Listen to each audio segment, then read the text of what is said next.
Hello friends, welcome to GK mind game. ಪ್ರಶ್ನೆಗಳ ಸಂಪೂರ್ಣ ಮಾಹಿತಿಗಾಗಿ ವಿಡಿಯೋನ ಎಲ್ಲೂ ಸ್ಕಿಪ್ ಮಾಡದೆ ಕಂಪ್ಲೀಟ್ ಆಗಿ ನೋಡಿ. ಇವತ್ತಿನ ಪ್ರಶ್ನೆಗಳಲ್ಲಿ ಮೊದಲನೇ ಪ್ರಶ್ನೆ, ನೈಸರ್ಗಿಕವಾಗಿ ವಿಟಮಿನ್ ಡಿ ಯಲ್ಲಿ ಉತ್ತಮ ಮೂಲವಾಗಿರುವ ಆಹಾರ ಯಾವುದು? ಆಪ್ಷನ್ಸ್: ಎ ಕ್ಯಾರೆಟ್, ಬಿ ಕಡಲೆಕಾಳು, ಸಿ ಮೀನು, ಡಿ ಮೊಟ್ಟೆ.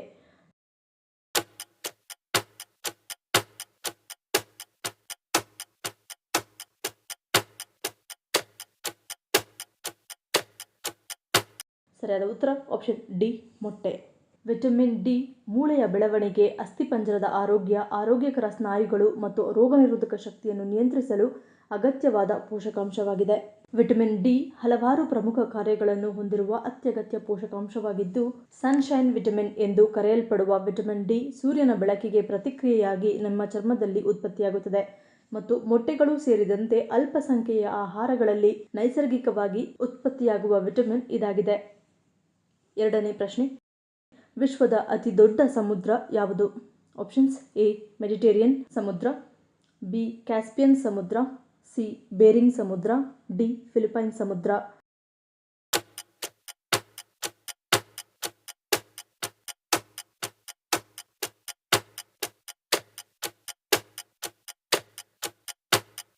ಸರಿಯಾದ ಉತ್ತರ ಆಪ್ಷನ್ ಡಿ ಫಿಲಿಪೈನ್ ಸಮುದ್ರ. ಈ ಸಮುದ್ರವು ಸುಮಾರು 5.5 ಮಿಲಿಯನ್ ಚದರ ಕಿಲೋಮೀಟರ್ ವಿಸ್ತೀರ್ಣವನ್ನು ಹೊಂದಿರುವ ಫಿಲಿಪೈನ್ ಸಮುದ್ರವು ವಿಶ್ವದ ಅತಿ ದೊಡ್ಡ ಸಮುದ್ರವಾಗಿದೆ. ಪಶ್ಚಿಮ ಪೆಸಿಫಿಕ್ನಲ್ಲಿ ನೆಲೆಗೊಂಡಿರುವ ಇದು ಉತ್ತರದಲ್ಲಿ ಜಪಾನ್ ಮತ್ತು ಚೀನಾದಿಂದ ದಕ್ಷಿಣದಲ್ಲಿ ಇಂಡೋನೇಷ್ಯಾದವರೆಗೆ ವ್ಯಾಪಿಸಿದೆ ಮತ್ತು ಫಿಲಿಪೈನ್ಸ್, ಜಪಾನ್, ತೈವಾನ್ ಮತ್ತು ಮರಿಯಾನಾ ದ್ವೀಪಗಳ ನಡುವೆ ಇದೆ. ಮೂರನೇ ಪ್ರಶ್ನೆ, ಕರ್ನಾಟಕ ರಾಜ್ಯದ ಒಟ್ಟು ವಿಸ್ತೀರ್ಣ ಎಷ್ಟು? ಆಪ್ಷನ್ಸ್: ಎ 1,80,976 ಚದರ ಕಿಲೋಮೀಟರ್, ಬಿ 1,00,000 ಚದರ ಕಿಲೋಮೀಟರ್, ಸಿ 1,91,976 ಚದರ ಕಿಲೋಮೀಟರ್, ಡಿ 2,00,000 ಚದರ ಕಿಲೋಮೀಟರ್.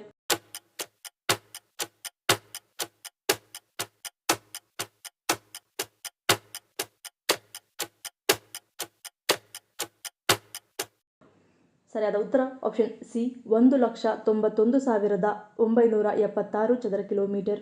ಕರ್ನಾಟಕ ರಾಜ್ಯವು 1,91,976 ಚದರ ಕಿಲೋಮೀಟರ್ ವಿಸ್ತೀರ್ಣ ಹೊಂದಿದ್ದು, ಭಾರತದ ಒಟ್ಟು ಭೌಗೋಳಿಕ ವಲಯದಲ್ಲಿ 5.83% ಪ್ರದೇಶವನ್ನು ಆವರಿಸಿದೆ. ಇದು ವಿಸ್ತೀರ್ಣದಲ್ಲಿ 7ನೇ ಅತಿ ದೊಡ್ಡ ಭಾರತೀಯ ರಾಜ್ಯವಾಗಿದೆ. 2011ರ ಜನಗಣತಿಯ ಪ್ರಕಾರ 6,11,30,704 ಜನಸಂಖ್ಯೆಯನ್ನು ಹೊಂದಿರುವ ಕರ್ನಾಟಕ 30 ಜಿಲ್ಲೆಗಳನ್ನು ಒಳಗೊಂಡು ಜನಸಂಖ್ಯೆಯಲ್ಲಿ 8ನೇ ದೊಡ್ಡ ರಾಜ್ಯವಾಗಿದೆ. ಶಾಸ್ತ್ರೀಯ ಭಾಷೆಗಳಲ್ಲಿ ಒಂದಾದ ಕನ್ನಡ ರಾಜ್ಯದ ವ್ಯಾಪಕ ಮತ್ತು ಅಧಿಕೃತ ಭಾಷೆಯಾಗಿದೆ. ಉತ್ತರದಲ್ಲಿ ಮಹಾರಾಷ್ಟ್ರ, ಈಶಾನ್ಯದಲ್ಲಿ ತೆಲಂಗಾಣ, ಪೂರ್ವದಲ್ಲಿ ಆಂಧ್ರಪ್ರದೇಶ, ಆಗ್ನೇಯದಲ್ಲಿ ತಮಿಳುನಾಡು, ನೈಋತ್ಯದಲ್ಲಿ ಕೇರಳ ಮತ್ತು ಪಶ್ಚಿಮದಲ್ಲಿ ಅರಬ್ಬಿ ಸಮುದ್ರ ಮತ್ತು ಲಕ್ಯಾಡಿವ್ ಸಮುದ್ರಗಳನ್ನು ಹೊಂದಿದೆ. ನಾಲ್ಕನೇ ಪ್ರಶ್ನೆ, ಕಪ್ಪೆಗಳನ್ನು ಪೂಜಿಸುವ ಭಾರತದ ಏಕೈಕ ದೇವಾಲಯ ಯಾವುದು? ಆಪ್ಷನ್ಸ್: ಎ ನರ್ಮದೇಶ್ವರ, ಬಿ ಸೂರ್ಯ ದೇವಾಲಯ, ಸಿ ವೈಷ್ಣೋದೇವಿ ದೇವಾಲಯ, ಡಿ ಲಿಂಗರಾಜ ದೇವಾಲಯ.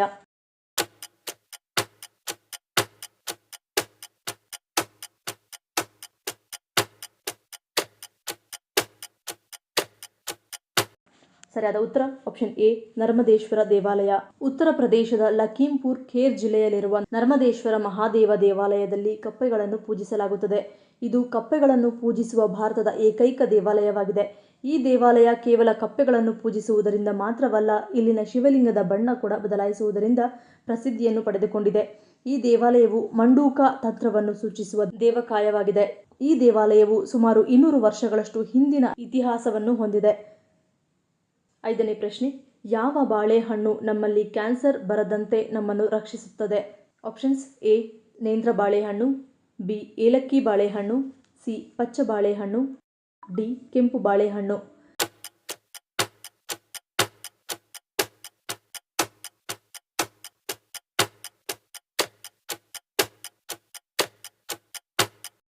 ಸರಿಯಾದ ಉತ್ತರ ಆಪ್ಷನ್ ಸಿ ಪಚ್ಚ ಬಾಳೆಹಣ್ಣು.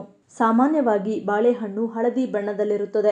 ಸ್ವಾಭಾವಿಕವಾಗಿ ಬೆಳೆದ ಹಣ್ಣಿಗೆ ಬಣ್ಣ ಬರುತ್ತದೆ. ಎಥಿಲೀನ್ ಪ್ರಭಾವದಿಂದ ಬಾಳೆಹಣ್ಣಿನಲ್ಲಿ ಎಥಿಲೀನ್ ಪ್ರಮಾಣ ಹೆಚ್ಚಾದರೆ ಅದರ ಹಳದಿ ಬಣ್ಣದಲ್ಲಿ ಕಪ್ಪು ಚುಕ್ಕೆಗಳು, ಕಲೆಗಳು ಕಾಣಿಸಿಕೊಳ್ಳುತ್ತವೆ. ಆದರೆ ಅನೇಕ ಮಂದಿ ಈ ಕಪ್ಪು ಚುಕ್ಕೆ, ಕಲೆಗಳಿರುವ ಬಾಳೆಹಣ್ಣು ಕೊಳೆತು ಹೋಗಿರುತ್ತದೆ ಎಂದು ಭಾವಿಸುತ್ತಾರೆ. ಕಪ್ಪು ಚುಕ್ಕೆ ಬಾಳೆಹಣ್ಣಿನಲ್ಲಿ vitamin A, vitamin B6, vitamin C, magnesium, calcium, potassium ಮತ್ತು ಫೈಬರ್ ಹೆಚ್ಚಾಗಿರುತ್ತದೆ.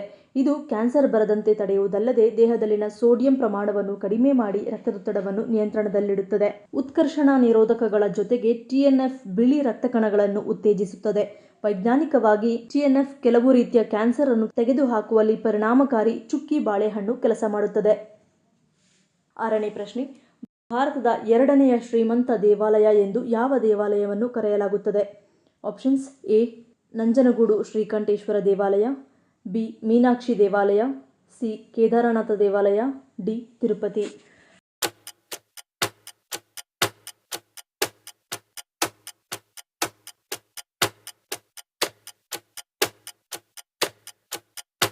ಸರಿಯಾದ ಉತ್ತರ ಆಪ್ಷನ್ ಡಿ.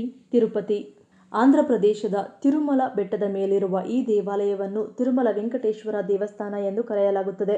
ಈ ದೇವಾಲಯವು ವೆಂಕಟೇಶ್ವರನಿಗೆ ಅರ್ಪಿತವಾಗಿದ್ದು, ತಿರುಪತಿ ವೆಂಕಟೇಶ್ವರ ದೇವಸ್ಥಾನವು ಭಾರತದ 2ನೇ ಶ್ರೀಮಂತ ದೇವಾಲಯವೆಂದು ಪ್ರಸಿದ್ಧಿಯಾಗಿದೆ. ಈ ದೇವಾಲಯದಲ್ಲಿ ನೀಡಲಾಗುವ ಪ್ರಸಾದವು ಅದರ ವಿಶಿಷ್ಟವಾದ ರುಚಿಗೆ ಪ್ರಪಂಚದಾದ್ಯಂತ ಪ್ರಸಿದ್ಧವಾಗಿದೆ.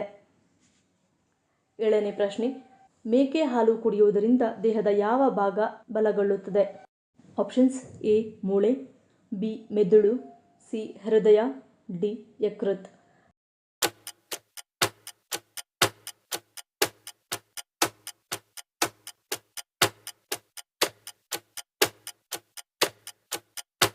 ಸರಿಯಾದ ಉತ್ತರ ಆಪ್ಷನ್ ಎ. ಮೂಳೆ. ಮೇಕೆ ಹಾಲಿನಲ್ಲಿರುವ ಕ್ಯಾಲ್ಸಿಯಂ, ಕಬ್ಬಿಣ, ಮೆಗ್ನೀಷಿಯಂ ಮತ್ತು ರಂಜಕದಂತಹ ಪೋಷಕಾಂಶಗಳು ಹಸುವಿನ ಹಾಲಿಗೆ ಹೋಲಿಸಿದರೆ ದೇಹವು ಸುಲಭವಾಗಿ ಜೀರ್ಣವಾಗುತ್ತದೆ ಮತ್ತು ಈ ಖನಿಜಗಳ ಜೈವಿಕ ಲಭ್ಯತೆಯಿಂದಾಗಿ ಮೇಕೆ ಹಾಲು ಪೌಷ್ಟಿಕಾಂಶದ ಕೊರತೆಗಳ ಚಿಕಿತ್ಸೆಯಲ್ಲಿ ಹೆಚ್ಚು ಭರವಸೆಯನ್ನು ನೀಡುತ್ತದೆ. 400 ಮಿಲಿ ಮೇಕೆ ಹಾಲು ಮೂಳೆ ಚಯಾಪಚಯ ಕ್ರಿಯೆಯ ಮೇಲೆ ಸಕಾರಾತ್ಮಕ ಪರಿಣಾಮವನ್ನು ಬೀರುತ್ತದೆ.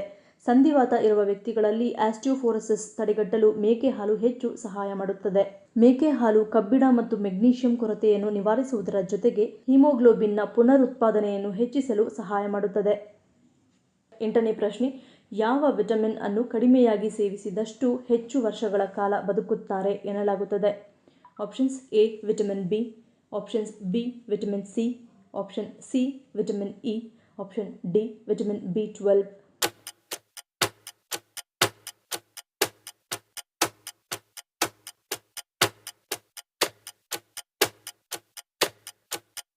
ಸರಿಯಾದ ಉತ್ತರ ಆಪ್ಷನ್ ಎ. Vitamin B.